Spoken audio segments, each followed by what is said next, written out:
Desenvolvimento humano. Desenvolvimento e aprendizagem, ZDP, evolução da espécie humana, desenvolvimento da criança através da aprendizagem, pensamento e linguagem, funções da linguagem, fala egocêntrica, discurso interior ou pensamento. Segundo Levi-Vygotsky, 1896-1934. O que é desenvolvimento humano? A noção de desenvolvimento está atrelada a um contínuo de evolução, em que nós caminharíamos ao longo de todo o ciclo vital. Essa evolução, nem sempre linear, se dá em diversos campos da existência, tais como afetivo, cognitivo, social e motor. Este caminhar contínuo não é determinado apenas por processos de maturação biológicos ou genéticos. O meio é fator de máxima importância no desenvolvimento humano. Os seres humanos nascem mergulhados em cultura, e é claro que essa será uma das principais influências no desenvolvimento. O contexto cultural é o palco das principais transformações e evoluções do bebê humano ao idoso. Pela interação social, aprendemos e nos desenvolvemos, criamos novas formas de agir no mundo, ampliando nossas ferramentas de atuação neste contexto cultural complexo que nos recebeu durante todo o ciclo vital.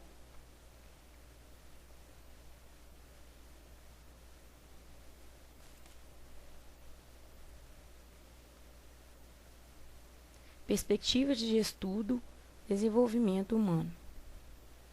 Para os teoristas ambientalistas, entre eles Skinner e Watts, do movimento behaviorista, as crianças nascem como tábuas rasas, que vão aprendendo tudo ao ambiente por processo de imitação ou reforço.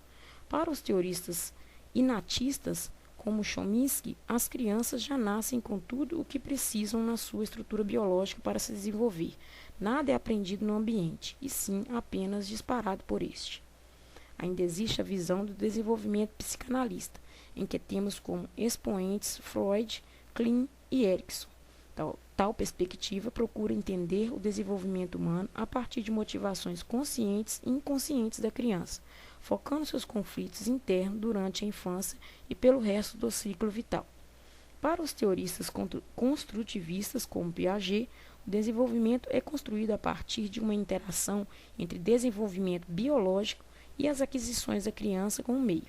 E de acordo com a abordagem socio-interracionista de Vygotsky, o desenvolvimento humano se dá em relação nas trocas entre parceiros sociais através de processos de interação e mediação. Vygotsky, uma breve história. Foi o primeiro psicólogo moderno a sugerir os mecanismos pelos quais a cultura torna-se parte da natureza de cada pessoa, ao insistir que as funções psicológicas são um produto de atividade cerebral. Conseguiu explicar as transformações dos processos psicológicos elementares em processos complexos dentro da história. Ele enfatizava o processo histórico-social e o papel da linguagem no desenvolvimento do indivíduo. Sua questão central é a aquisição de conhecimento pela interação do sujeito com o meio.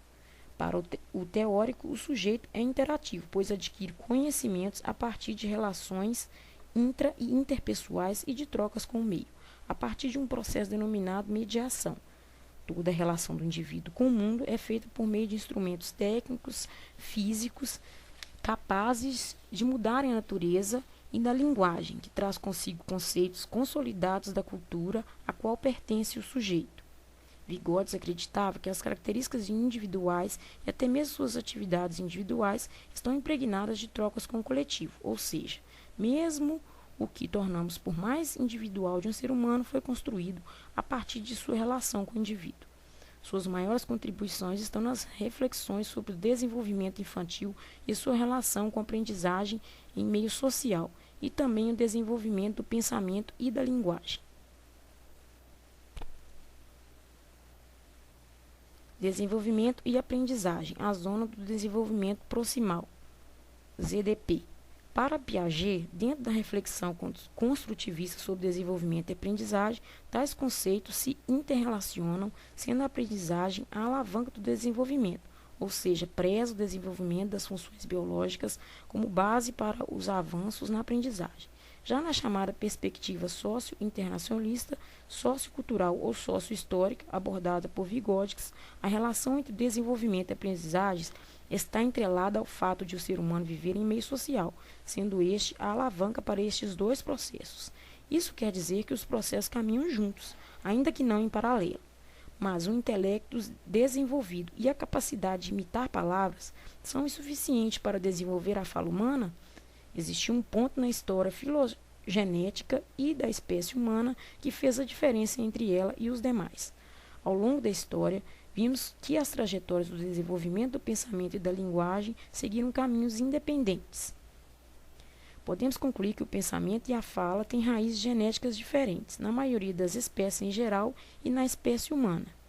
Vimos que estes caminhos ocorrem de maneira independente, até que na história do homem estes caminhos se fundem e a estreita correspondência entre pensamento e linguagem é o que caracterizará a consciência estritamente humana. Vygotsky, nos estudos sobre a subjetividade, dizia que o homem passou a se caracterizar como espécie diferenciada quando começou a falar. Mas antes da fala, houve pensamento associado ao uso de instrumentos, ação subjetivamente significativa, ação conscientemente intencional. Por isso, o trabalho humano começa a se diferenciar do trabalho dos outros animais e dos instrumentos utilizados pelos demais animais, quando o homem começa a atribuir sentido à atividade do outro na rede social, possibilitando, entre outras habilidades, por conquistas biológicas. Então, em que ponto da evolução da espécie humana nos diferenciamos dos outros animais?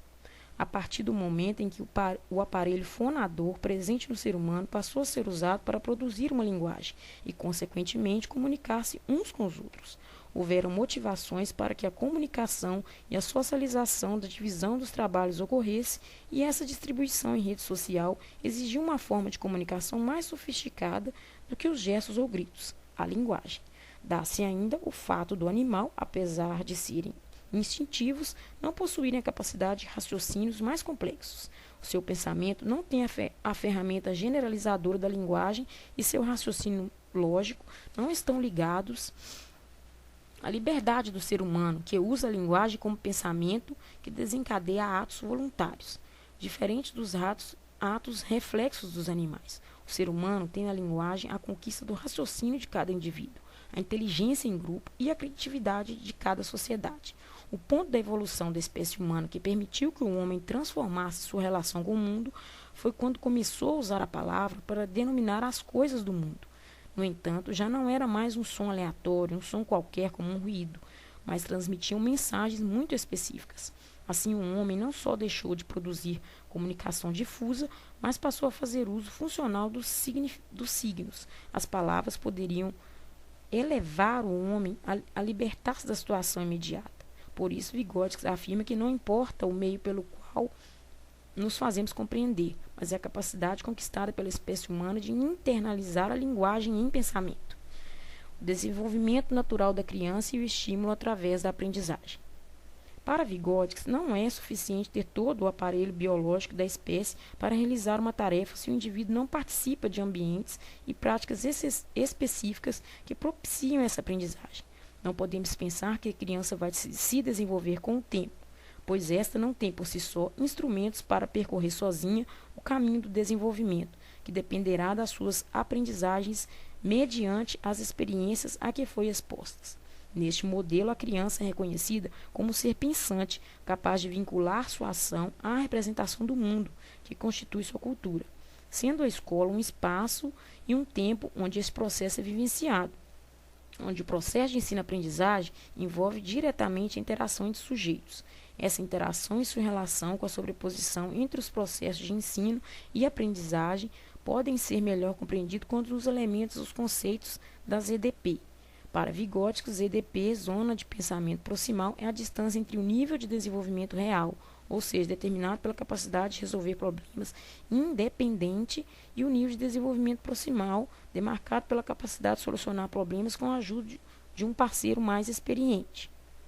Temos, portanto, uma interação entre desenvolvimento e aprendizagem, que se dá da seguinte maneira: em um contexto cultural, um aparato biológico básico, o interagir, onde o indivíduo se desenvolve movido por mecanismos de aprendizagem provocados por mediadores. São as aprendizagens que ocorrem nas EDP que fazem com que a criança se desenvolva ainda mais. Ou seja, desenvolvimento com aprendizagem leva a mais desenvolvimento. Por isso, tais processos são indissociáveis.